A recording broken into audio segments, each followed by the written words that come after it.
Welcome to bright agro classes Udaipur. तो आज के हमारे कुछ इंपॉर्टेंट क्वेश्चंस है, उसको देखेंगे क्या क्या क्वेश्चंस है। फर्स्ट क्वेश्चंस क्या कह रहा है, यूकैरियोट में ट्रांसक्रिप्शन के दौरान प्री एमआरएनए में कौन सी प्रक्रिया होती है। ये क्वेश्चन है जेनेटिक के अंदर ट्रांसक्रिप्शन के ऊपर।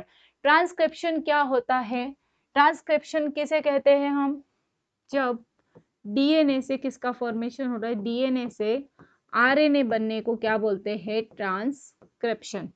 ट्रांसक्रिप्शन। तो यहाँ पे क्या कह रहा है, क्या पूछा है, ट्रांसक्रिप्शन के अंदर कौन सी प्रक्रिया होती है, केवल कैपिंग और टेलिंग, केवल splicing telling, capping telling splicing, या केवल कैपिंग एंड स्प्लाइसिंग। तो क्या प्रक्रिया होती है ट्रांसक्रिप्शन के अंदर, क्या होता है इसके अंदर, तीनों ही होंगे, कैपिंग, टेलिंग और स्प्लाइसिंग। यहाँ पे capping and telling and splicing तीनों प्रोसेस होंगे ट्रांसक्रिप्शन के दौरान। जब प्री एमआरएनए जो बनता है, प्री एमआरएनए बनता है तो उसमें क्या मॉडिफिकेशंस होते हैं, कैपिंग, टेलिंग, स्प्लाइसिंग का मतलब क्या होता है। अच्छा, तीन प्रोसेस होते हैं, हमने देखे यहाँ पे तीन प्रक्रिया होती। कैपिंग का मतलब क्या होता है, कैपिंग का मतलब क्या होता है, जैसे डीएनए है ये 5 स्ट्रैंड से 3, यहाँ पे कैपिंग का मतलब ये होता है फिफ्थ प्राइम पे, फिफ्थ वाला प्राइम होता है, फिफ्थ प्राइम पे क्या जुड़ता है, क्या जुड़ जाएगा फिफ्थ वाले प्राइम पे, यहाँ पे कैपिंग का मतलब क्या हो जाता है, फिफ्थ प्राइम पे क्या हो जाएगा, यहाँ पे कैप जुड़ जाती है जो क्या होगा, मेथिल ग्वानोसिन ट्राइफॉस्फेट। तो फिफ्थ वाले पे क्या जुड़ जाएगा, मेथिल ग्वानोसिन ट्राइफॉस्फेट जुड़ जाता है। इस प्रोसेस को बोलते हैं कैपिंग। और टेलिंग का मतलब ये होता है, टेलिंग का मतलब, और टेलिंग का एक और वर्ड यूज होता है पॉलीएडिनाइलेशन। इसका मतलब होता है, टेलिंग का मतलब ये होता है जो 3 वाला प्राइम में 3 वाला एंड है, 3 एंड पे क्या जुड़ जाता है, एडिनाइल रेसिड्यू जुड़ जाता है, 200 से 300 एडिनाइल रेसिड्यू जुड़ जाते हैं। इस प्रोसेस को हम बोलते हैं टेलिंग। तो कैपिंग क्या हो गया, 5 वाले एंड पे क्या जुड़ जाएगा, मेथिल ग्वानोसिन ट्राइफॉस्फेट, 3 वाले एंड पे क्या जुड़ जाएगा, एडिनाइल रेसिड्यू जुड़ जाते हैं 200 से 300, इसको बोलते हैं टेलिंग। फिर आता है स्प्लाइसिंग। स्प्लाइसिंग क्या होता है, अच्छा अभी जो ये आरएनए बना, एमआरएनए जो हो गया, ये है हमारा एमआरएनए, यहाँ पे प्री एमआरएनए है। तो यहाँ पे जो हमारे पास प्री एमआरएनए है, यहाँ पे क्या होगा, अभी क्या होता है, इसमें 2 कॉर्डन्स होते हैं, एक तो होता है एक्सोन और होता है इसमें इंट्रोन। ये हो गया यहाँ पे, इसमें क्या होता है, 2 कोडोन होते हैं, एक्सोन एंड देन इंट्रोन। जैसे कि ये हो गया एक्सोन, ये हो गया इंट्रोन, ये हो गया एक्सोन, ये हो गया इंट्रोन, ये हो गया एक्सोन, ये हो गया इंट्रोन। यानी कि इसके अंदर क्या होते हैं, दोनों कोडोन प्रेजेंट होते हैं, एक्सोन प्रेजेंट होता है एंड देन इंट्रोन प्रेजेंट होता है। एक्सोन भी होता है और इंट्रोन भी प्रेजेंट होता है। तो एक्सोन जो होता है ये होता है इसमें फंक्शनल कोड, एक्सोन जो होता है वो होता है फंक्शनल, जो आगे जाके क्या बन जाता है, प्रोटीन का फॉर्मेशन होता है, एक्सोन इसमें फंक्शनल होता है। और जो इंट्रोन होता है वो होता है नॉन फंक्शनल, इंट्रोन हो जाता है नॉन फंक्शनल। तो यहाँ पे स्प्लाइसिंग का मतलब क्या होता है, ये इंट्रोन, इंट्रोन्स का क्या हो जाएगा, रिमूवल, इंट्रोन्स का रिमूवल हो जाता है और एक्सोन एक्सोन आपस में जुड़ जाते हैं, तब वो मैच्योर एमआरएनए बन जाता है। इसी प्रोसेस को बोलते हैं स्प्लाइसिंग। देखो क्या हो जाता है, यहाँ पे ये एक्सोन एक्सोन एक्सोन जुड़ जाते हैं, ये एक्सोन 1 हो गया, ये एक्सोन 2 हो गया, एक्सोन 3, एक्सोन 4, ये जुड़ जाते हैं, तब बन जाता है एक मैच्योर एमआरएनए, और जिसको बोला जाता है स्प्लाइसिंग। यानी कि जो एक्सोन का क्या हो जाता है, एक्सोन जुड़ जाते हैं और इंट्रोन्स का क्या हो जाता है, रिमूवल हो जाता है। इंट्रोन नॉन कोडिंग होता है और एक्सोन जो होता है कोडिंग होता है, इसको बोलते हैं स्प्लाइसिंग। तो कैपिंग, टेलिंग, स्प्लाइसिंग तीनों प्रोसेस होती है। बार फिर से देख ले, कैपिंग, फिफ्थ वाले एंड पे मेथिल ग्वानोसिन ट्राइफॉस्फेट जुड़ जाता है, 3 वाले एंड पे जुड़ जाता है एडिनाइल रेसिड्यू। स्प्लाइसिंग में क्या हो जाता है, एक्सोन वाला जो होगा वो क्या जुड़ जाता है और इंट्रोन्स का क्या हो जाता है, रिमूवल हो जाता है, इंट्रोन बाहर निकल जाते हैं। आइए नेक्स्ट क्वेश्चन। नेक्स्ट क्वेश्चन क्या कह रहा है, निम्न में से किसमें निम्न में से किसमें नर समयुग्मकी होता है। यानी कि जो क्रोमोसोम होते हैं, मतलब नर, जिसके अंदर नर समयुग्मकी होता है, जैसे कि अच्छा मनुष्य के अंदर, मनुष्य के अंदर क्रोमोसोम कैसे होते हैं, फीमेल के अंदर कैसे होते हैं मनुष्य में, फीमेल के अंदर XX क्रोमोसोम होता है और मेल कैसा होता है मनुष्य के अंदर XY। ये तो हमें पता ही है। यानी कि जो मनुष्य के अंदर मेल क्या है, विषम युग्मकी है, हेट्रोगैमेटी है।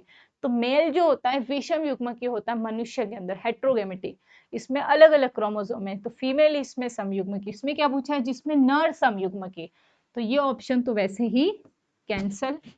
फिर उसके बाद नेक्स्ट, अच्छा ये तो हमें नॉर्मली पता ही होता है मनुष्य के अंदर, फिर पादपों में, फिर पक्षियों में। अब यहाँ पे देखो पक्षियों के अंदर, पक्षियों में क्या होता है, जैसे बर्ड्स के अंदर क्या होता है, इसमें क्या होता है फीमेल जो होती है, मनुष्य के अंदर कौन डिसाइड करता है उसका सेक्स, के फीमेल है मेल है, वो डिसाइड करता है। सेक्स डिटर्मिनेशन मनुष्य में मेल डिसाइड करता है। अब यहाँ पे इसका आंसर जो होता है नर समयुग्मक जो होता है पक्षियों में होता है। पक्षियों में बर्ड्स के अंदर नर समयुग्मक होती है, वो नर इसमें डिसाइड करता है उसका सेक्स डिटर्मिनेशन कि फीमेल होगा या मेल होगी। तो इसका जो होता है पक्षियों का क्रोमोसोम कैसा होता है ZWZZ। यानी कि इसमें नर जो होता है ZZ होता है और फीमेल जो होती है ZW। यानी कि इसमें फीमेल जो होती है डिसाइड करती है सेक्स डिटर्मिनेशन बर्ड्स के अंदर, और उसका मेल जो होता है कैसा होता है समयुग्मकी।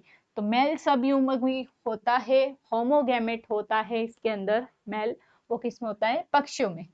नेक्स्ट क्वेश्चन, नर टिड्डे में कौन गुणसूत्र समुच्चय पाए जाते, यानी कि नर टिड्डे में ग्रास हॉपर के अंदर कौन सा क्रोमोसोम पाया जाता है।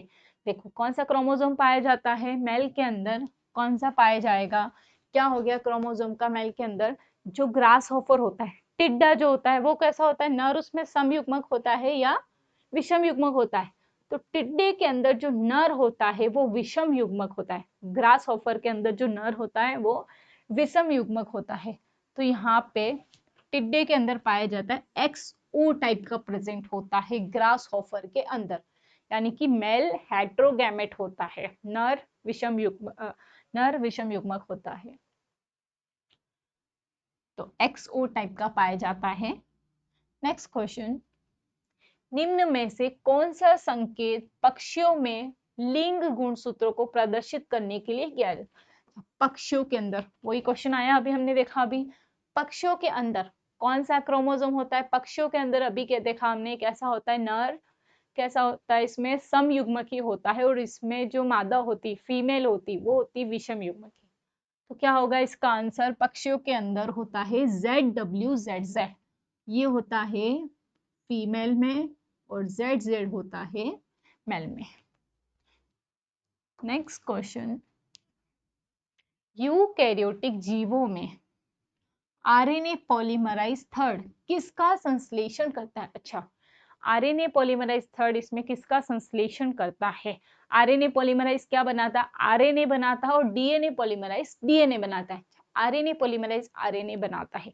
प्रोकैरियोट के अंदर क्या होता है, जो प्रोकैरियोटिक सेल होती है, प्रोकैरियोट्स के अंदर जो होता है, प्रोकैरियोट्स के अंदर क्या होता है, जो एक ही आरएनए पॉलीमराइज होता है वो एमआरएनए बनाता है, टीआरएनए बनाता है और आरआरएनए। लेकिन यूकैरियोट के अंदर 3 आरएनए पॉलीमराइज प्रेजेंट होते हैं।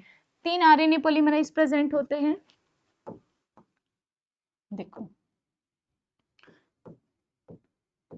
आरएनए पोल 1 प्रेजेंट होता है, नेक्स्ट आरएनए पोल सेकेंड प्रेजेंट होता है, और इसमें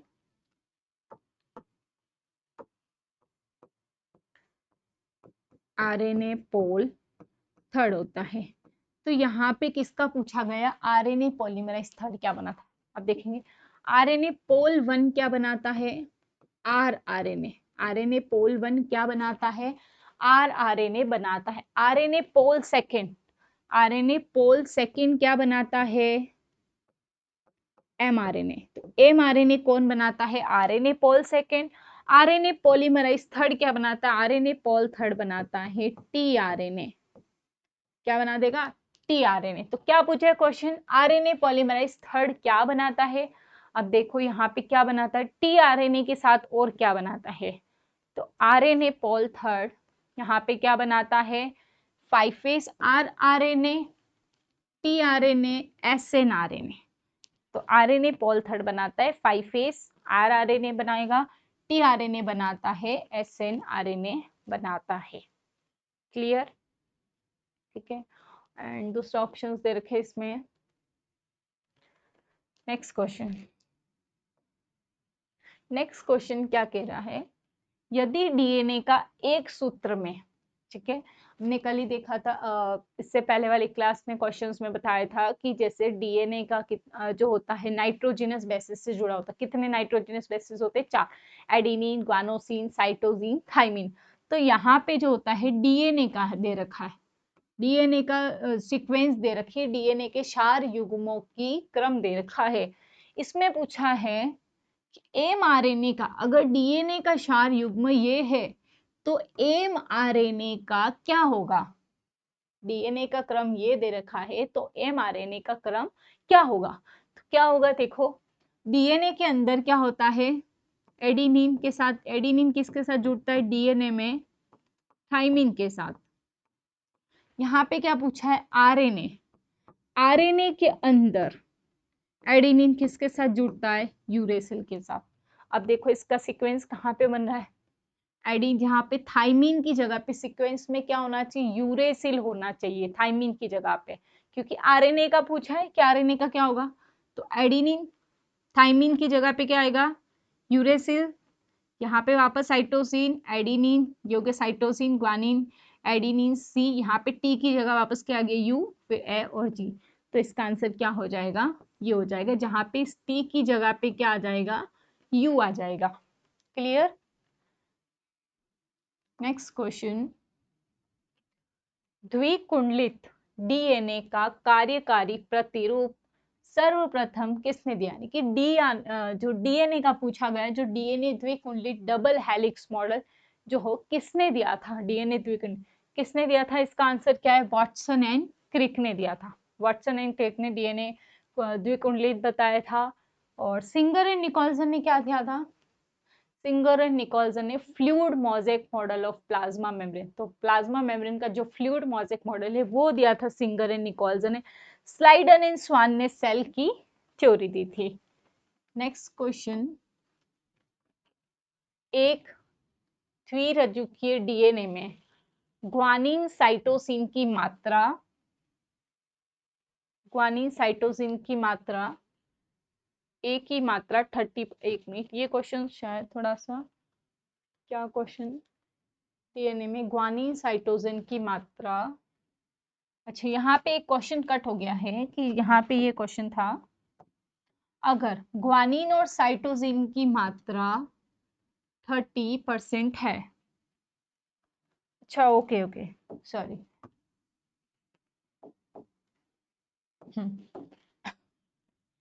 ग्वानिन की, इसमें क्वेश्चन ये पूछा है कि ग्वानिन और साइटोसिन की जो मात्रा है वो कितनी होगी अगर एक ही मात्रा 30% है, अगर डीएनए के अंदर ग्वानिन और, यहाँ पे क्या पूछा है, ग्वानिन और, ग्वानिन किसके साथ बॉन्ड बनाता है? साइटोसिन के साथ बॉन्ड बनाता है। ग्वानिन की जो है मात्रा उसमें कितनी होगी? यहाँ पे एक ही मात्रा दे रखी है 30%, एक ही मात्रा दे रखी है 30%। तो यहाँ पे देखो टोटल कितना होना चाहिए? 100%। अब यहाँ पे एडिनिन का कितना दे रखा है? 30%। और एडिनिन किसके साथ जुड़ता है? थाइमिन के साथ जुड़ता है। तो एडिनिन अगर 30 है तो थाइमिन भी कितना होगा? 30। जब एडिनिन अगर 30 है, एडिनिन थाइमिन के साथ जुड़ता है, तो एडिनिन 30 है तो थाइमिन भी कितना होगा? 30 होगा। तो एडिनिन और थाइमिन का अमाउंट यहाँ पे कितना हो गया? 60%। जब एडिनिन और थाइमिन का अमाउंट 60% है तो ग्वानिन साइटोसिन का कितना होगा? 100 माइनस 60, क्या हो जाएगा आंसर? 40%। समझ में आया ये वाला क्वेश्चन? यहाँ पे ग्वानिन साइटोसिन की मात्रा पूछिए, ए का दे रखा है 30, तो ए 3 के साथ जुड़ता है तो इनका अमाउंट होगा 60%, तो बचा हुआ क्या हो जाएगा? ग्वानिन और साइटोसिन का, यानी कि 40%। 40% में भी क्या हो जाएगा? ग्वानिन क्या होता है? 20, साइटोसिन क्या हो जाएगा? 20। नेक्स्ट क्वेश्चन, प्रोकैरियोटिक डीएनए, ये क्वेश्चन क्या कह रहा है? प्रोकैरियोटिक डीएनए कैसा होता है? कैसा होता है? डबल स्टैंडर्ड वृत्ताकार होता है, एकल लड़ी वाला वृत्ताकार द्विकुंडलित रैखिक न्यूक्लियर अम्ल के रूप में द्विकुंडलित आरएनए। जो प्रोकैरियोटिक आरएनए होता है, प्रोकैरियोटिक आरएनए कैसा होता है, डबल स्टैंडर्ड सर्कुलर डीएनए होता है, यानी कि डबल स्टैंडर्ड वृत्ताकार होता है प्रोकैरियोटिक डीएनए। तो प्रोकैरियोटिक डीएनए कैसा होता है, डबल स्टैंडर्ड सर्कुलर। और किसमें होता है डबल स्टैंडर्ड सर्कुलर द्विकुंडली वृत्ताकार, किसमें होता है, माइटोकॉन्ड्रिया में और क्लोरोप्लास्ट के अंदर भी जो डीएनए होता है वृत्ताकार ही होता है, ठीक है।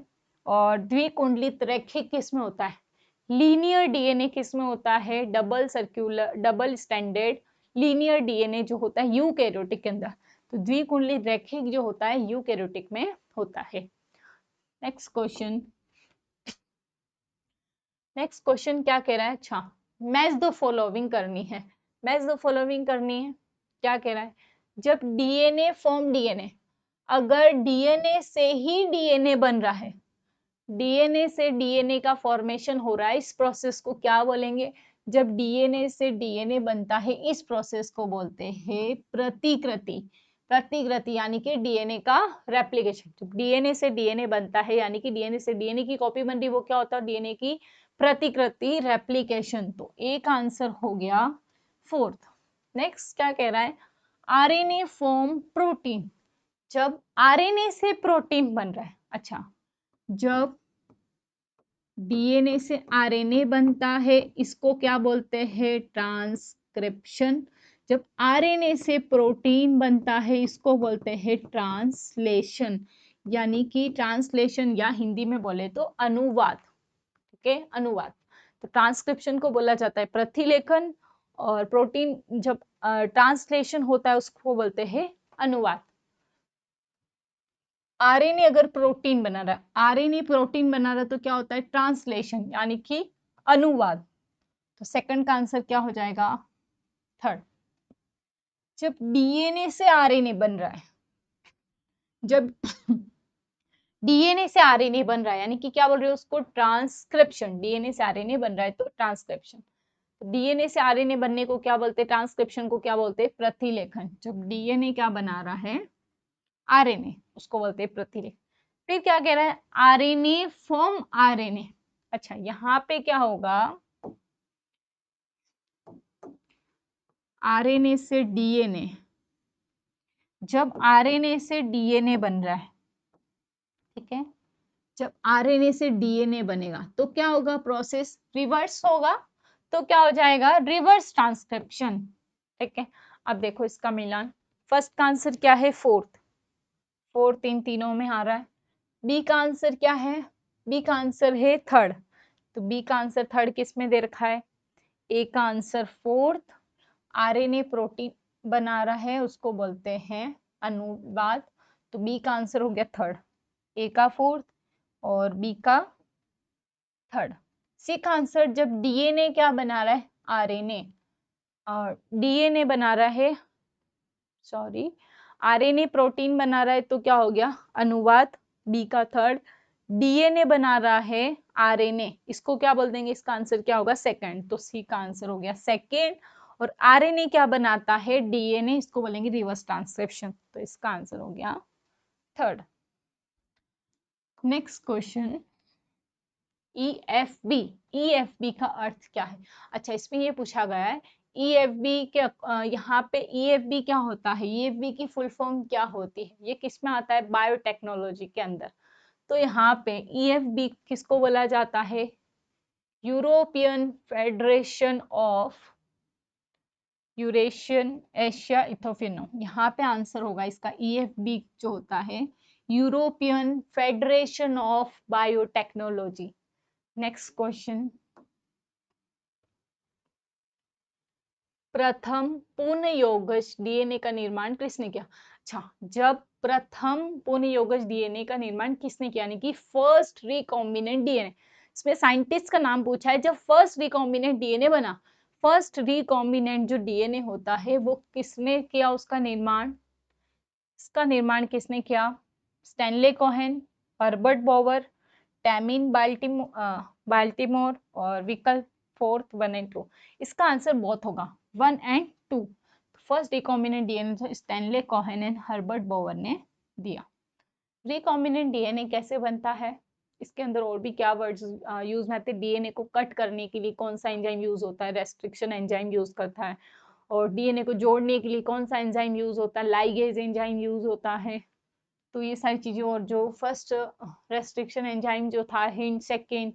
अब इससे रिलेटेड एक और क्वेश्चन है, जब फर्स्ट रिकॉम्बिनेंट डीएनए बना, फर्स्ट जब रिकॉम्बिनेंट डीएनए जो बना, वो कौन सा प्लाज्मिड लिया गया, कौन से बैक्टीरिया का प्लाज्मिड लिया गया था फर्स्ट रिकॉम्बिनेंट बनाने के लिए, कौन से प्लाज्मिड को लिया गया। प्लाज्मिड क्या होता है, प्लाज्मिड एज अ वेक्टर की तरह यूज करते हैं, और ये एक्स्ट्रा सर्कुलर क्रोमोसोमल डीएनए होता है। तो यहाँ पे जब फर्स्ट रिकॉम्बिनेंट डीएनए बनाया गया, कौन से बैक्टीरिया का प्लाज्मिड लिया गया, साल्मोनेला टाइफीमुरियम। साल्मोनेला टाइफीमुरियम जो बैक्टीरिया है उसका प्लाज्मिड लिया गया जब फर्स्ट रिकॉम्बिनेंट डीएनए बना। नेक्स्ट क्वेश्चन, एग्रोबैक्टीरियम ट्यूमीफेशियंस का प्लाज्मिड जो वाहक के रूप में रूपांतरित हो चुका है क्या कहलाता। अच्छा, एग्रोबैक्टीरियम ट्यूमीफेशियंस का प्लाज्मिड जो एक वेक्टर के रूप में मॉडिफाइड हो चुका उसको क्या बोलते हैं। तो यहाँ पे जो होता है टी प्लाज्मिड, क्या हो जाएगा, टी प्लाज्मिड। तो इसका आंसर क्या होता है, एग्रोबैक्टीरियम ट्यूमीफेशियंस में किसका आंसर हो गया, टी प्लाज्मिड। टी प्लाज्मिड जो होता है ये किसमें, किसकी बात हो रही है, एग्रोबैक्टीरियम ट्यूमीफेशियंस, प्लांट के अंदर। तो प्लांट के अंदर जब ट्रांसफर हो रहा है जीन तो कौन सा यूज होगा, टी वाला, टी प्लाज्मिड। ठीक है, तो यहाँ पे T plasmid, TI plasmid use होगा, टी प्लाज्मिड टीआई प्लाज्मिड हो जाएगा। एग्रोबैक्टीरियम ट्यूमीफेशियंस जो होता है ये प्लांट के अंदर क्या कॉज करता है, ट्यूमर कॉज करता है, क्राउन गॉय डिजीज, जो ट्यूमर का फॉर्मेशन करता है एग्रोबैक्टीरियम ट्यूमीफेशियंस, और उसका टीआई प्लाज्मिड जो होता है प्लांट के अंदर क्या होता है, ट्रांसफर होता है। और इसमें दो आते हैं, एक तो हो गया टीआई प्लाज्मिड और एक होता है आरआई प्लाज्मिड। टीआई जो होता है ये किसके लिए, प्लांट के अंदर ट्यूमर कॉज करता है, और क्राउन गॉल डिजीज। आरआई जो होता है वो क्या कॉज करता है, Harry root disease.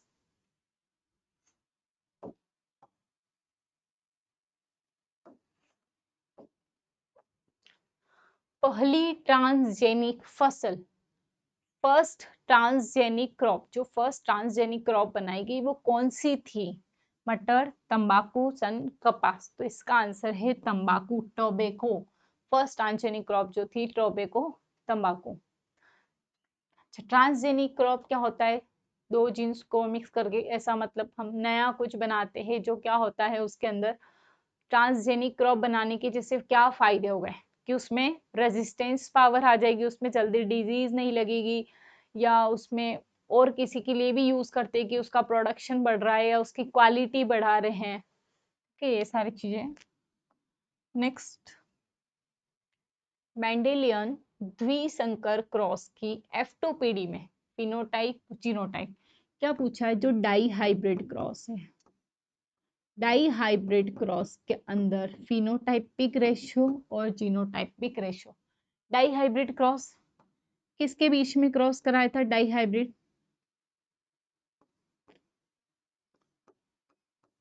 Round yellow and wrinkle green, round yellow wrinkle green के बीच में क्रॉस कराएगा die hybrid cross.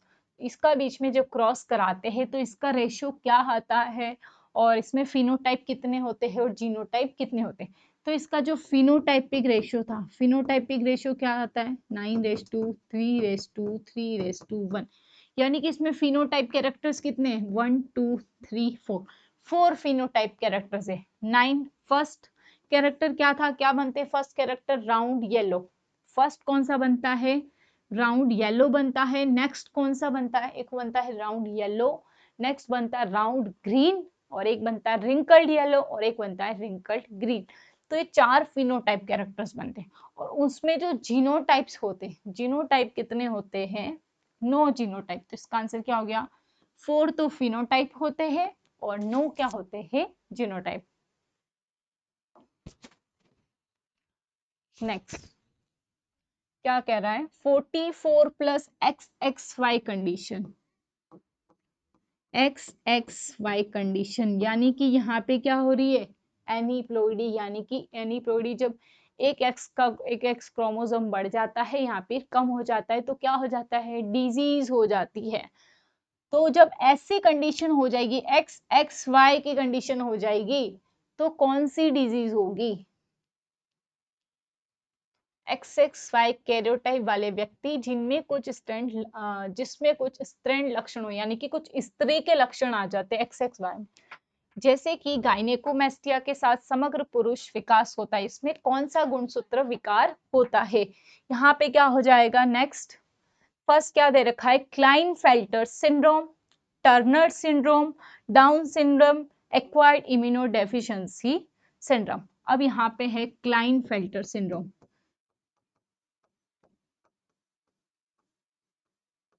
Klinefelter syndrome, Turner syndrome, next है इसमें down syndrome,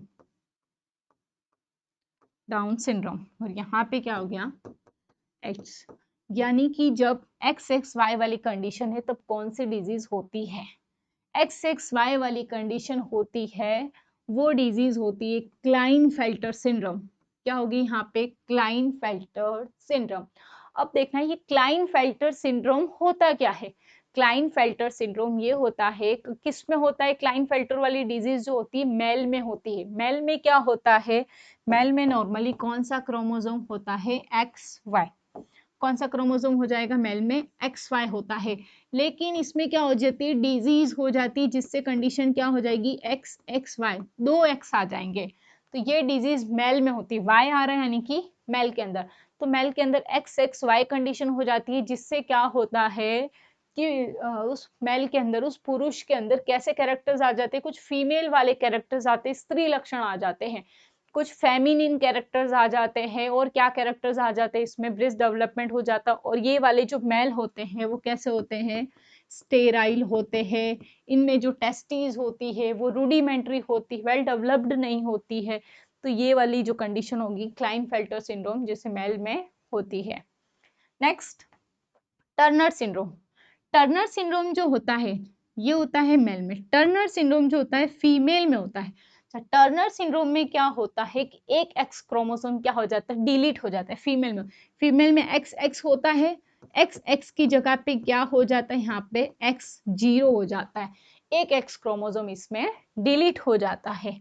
down syndrome, down syndrome में क्या हो जाता है ट्राइजोमी हो जाती है, डाउन सिंड्रोम में ट्राइजोमी हो जाती है, यानी कि डाउन सिंड्रोम में क्या हो जाता है जो 21 नंबर वाला क्रोमोसोम होता है, 21st नंबर वाला जो क्रोमोसोम होता है वहां पे एक एक्स क्रोमोसोम क्या हो जाता है एक्स्ट्रा हो जाता है, तो क्या हो जाता है डाउन सिंड्रोम हो जाता है। डाउन सिंड्रोम में क्या हो जाता है मेंटल रिटार्डेशन हो जाता है ना, मेंटल रिटार्डेशन, लो IQ लेवल हो जाता है, पाम कीजेज हो जाती है, तो ये सारे कैरेक्टर्स होते हैं डाउन सिंड्रोम के आ जाती है, मेंटल IQ इसमें लो होता है।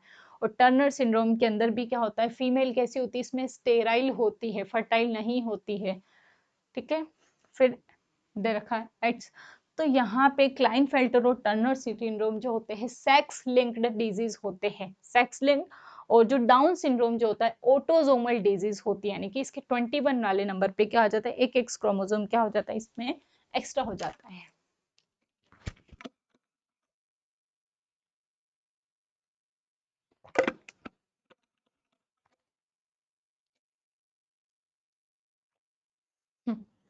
फिर इसके अंदर यहाँ पे क्या ये क्लियर हो गया, यहाँ पे Klinefelter, Turner syndrome, down syndrome ये तीनों। तो ये वाली जो दोनों डिजीज होती है सेक्स लिंक्ड होती है, डाउन सिंड्रोम ऑटोजोमल होता है। और यहाँ पे ऑटोजोमल, यहाँ जैसे नॉर्मली कितने क्रोमोसोम होते हैं 46 क्रोमोसोम होते हैं, 46 के अंदर 44 को तो क्या बोला जाता है ऑटोजोम, और दो क्रोमोसोम उसमें क्या होते हैं एलोजोम, यानी कि दो क्रोमोसोम सेक्स क्रोमोसोम होते हैं और 44 होते हैं एलोजोम, ऑटोजोम बोला जाता है, 44 ऑटोजोम, दो होते हैं एलोजोम जिनको सेक्स क्रोमोसोम बोलते हैं। तो यहाँ पे जहाँ पे 21 वाला नंबर का क्रोमोसोम वहां पे एक एक्स्ट्रा हो जाता है, तो इसलिए इसमें ऑटोजोमल डिजीज बोला जाता है डाउन सिंड्रोम को। तो यहाँ पे एक क्वेश्चन के साथ आपको बाकी के ऑप्शंस भी क्लियर कर दिए हैं। Next question green house gas के ऊपर है। ग्रीन हाउस गैसेस का पृथ्वी के तापमान पर क्या प्रभाव पड़ता है? अच्छा, ग्रीन हाउस गैसेस क्या होती है? ग्रीन हाउस जो गैसेस होती है वो कौन सी होती है? ग्रीन हाउस गैसेस कौन कौन सी होती है? CO2 CO2 हो गई, और CFC क्लोरोफ्लोरोकार्बन, मीथेन CH4, और हो गया नाइट्रस ऑक्साइड। ये होती है, कौन सी गैसेस होती है? Green house gases. CO2 carbon dioxide, chlorofluorocarbon, methane हो गया, और नाइट्रस ऑक्साइड, ये ग्रीन हाउस गैसेस होती है। ग्रीन हाउस गैसेस क्या करती है? ग्रीन हाउस गैसेस क्या करती है? लाइट एनर्जी को क्या करती है? वो एब्जॉर्ब करती है, और इन्वायरमेंट को क्या बनाती है? वार्म बनाती है, इन्वायरमेंट को गर्म बनाती है। तो क्या आंसर? इसके तापमान पर क्या प्रभाव पड़ता है? क्या प्रभाव पड़ता है? गर्म होना। ग्रीन हाउस गैसेस क्या करती है? इन्वायरमेंट को वार्म बनाए रखने का काम करती है। अगर ये ग्रीन हाउस गैसेस की मात्रा ज्यादा हो गई इन्वायरमेंट में, ग्रीन हाउस गैसेस अगर ज्यादा हो गई तो क्या होगा? ग्लोबल वार्मिंग हो जाती है, बहुत ज्यादा तापमान बढ़ जाता है, ग्लोबल वार्मिंग हो जाएगी। ठीक है, और यहाँ पे ग्लोबल वार्मिंग किसकी वजह से होता है? CFC कार्बन की वजह से। और यहाँ पे जो, और इसी के ऊपर टॉपिक आता है जो ओजोन का डिप्लीशन होता है, कि CFC ज्यादा हो रहा है, वहां पे ओजोन को डिप्लीशन करता है। तो यहाँ पे मेन पॉइंट तो क्या हो गया? जो ग्रीन हाउस का पूछा गया, क्या करता है? तापमान पर क्या करता है? गर्म होना, तापमान पर ये प्रभाव पड़ता है। नेक्स्ट क्वेश्चन, टेस्ट क्रॉस में परीक्षण किए जा रहे एक माता पिता के साथ, यहाँ पे जनक ले सकते हो, जनक के साथ क्रॉस करा किया जाता है, तो यानी कि इसमें पूछा जब टेस्ट क्रॉस करते हैं, टेस्ट क्रॉस क्या होता है? टेस्ट क्रॉस किन के बीच में होता है? टेस्ट क्रॉस, ये आपके जेनेटिक का क्वेश्चन है। टेस्ट क्रॉस के अंदर क्या होता है? टेस्ट क्रॉस किसके बीच में कराते हैं? रेसेसिव के साथ, होमोजाइगस रेसेसिव के साथ क्रॉस कराया। जैसे कि अगर मोनोहाइब्रिड का टेस्ट क्रॉस लेते हैं, मोनोहाइब्रिड के अंदर टेस्ट क्रॉस में क्या होता है? क्या आता है? हमें क्या प्रोडक्ट मिलते हैं? यहाँ पे TT, और ये TT ये टॉल है, और ये ड्वार्फ, यानी कि ये डोमिनेंट होता है और ये रेसेसिव होता है। इनका प्रोडक्ट हमें क्या मिलता है? TT tall. तो यहाँ पे टेस्ट क्रॉस क्या होता है? इस TT को, जो F1 के अंदर जो हमें मिला, F1 जनरेशन के अंदर, इस TT को किसके साथ क्रॉस कराते हैं? रेसेसिव के साथ। इस TT को हम रेसेसिव के साथ क्रॉस कराते हैं, इसको बोला जाता है टेस्ट क्रॉस। किस TT को हम इसके साथ क्रॉस कराते हैं, और इसको बोलते हैं टेस्ट क्रॉस, बोलते हैं रेसेसिव के साथ क्रॉस। तो यहाँ पे क्या हो जाएगा? अगर डाई हाइब्रिड का टेस्ट क्रॉस में क्या होता है? डाई हाइब्रिड में भी क्या होता है? सेम यही होता है कि जो हमारे F1 जनरेशन के अंदर बना, जैसे F1 जनरेशन में वहां पे क्या बनता है? जैसे कि RRYY ये बनता है डाई हाइब्रिड के अंदर, और इसको किसके साथ क्रॉस करा देंगे इसमें डाई हाइब्रिड में? रेसेसिव के साथ। ये होता है टेस्ट क्रॉस, इसको टेस्ट क्रॉस बोलते हैं। Test cross, monohybrid test cross का रेशियो होता है 1:1, और डाई हाइब्रिड टेस्ट क्रॉस का रेशियो होता है 1:1:1:1। यहाँ पे क्या ऑप्शन दे रखा है? समरूप, प्रभावी, समरूप, अप्रभावी, रेसेसिव, यानी कि समरूप, होमोजाइगस। ये सेम सेम है, इसको होमोजाइगस बोलते हैं, इसको हेटेरोजाइगस बोलते हैं। यानी कि किसके साथ क्रॉस कराते हैं? यहाँ पे रेसेसिव के साथ क्रॉस कराते हैं। तो इसका आंसर क्या हो जाएगा? Homozygous recessive. अब हमारे यहाँ पे आज का लास्ट क्वेश्चन क्या कह रहा है? निम्नलिखित में से कौन सा कोडोन समूह प्रोटीन संश्लेषण को रोकता है? यानी कि इस क्वेश्चन में क्या पूछा गया है? स्टॉप कोडोन, स्टॉप कोडन के बारे में पूछा गया है। स्टॉप कोडन क्या होते? स्टॉप कोडन रोकने का काम, जो प्रोटीन संश्लेषण को रोकता है, ट्रांसलेशन को रोकता है, वो होते हैं स्टॉप कोडन्स। तो स्टॉप कोडन्स कौन कौन से होते हैं? UAA, UAG, UGA, ये होते हैं स्टॉप कोडन। इनको बोला जाता है स्टॉप कोडन, जो वहां पे ट्रांसलेशन को रोकते हैं, प्रोटीन का संश्लेषण रोकते हैं। स्टॉप कोडन के अलावा यहाँ पे जो स्टार्ट कोडन होते हैं, इधर लिख लेती हूँ मैं, इस पे भी क्वेश्चन बनता है। जो स्टार्ट कोडन होते हैं वो कौन सा होता है?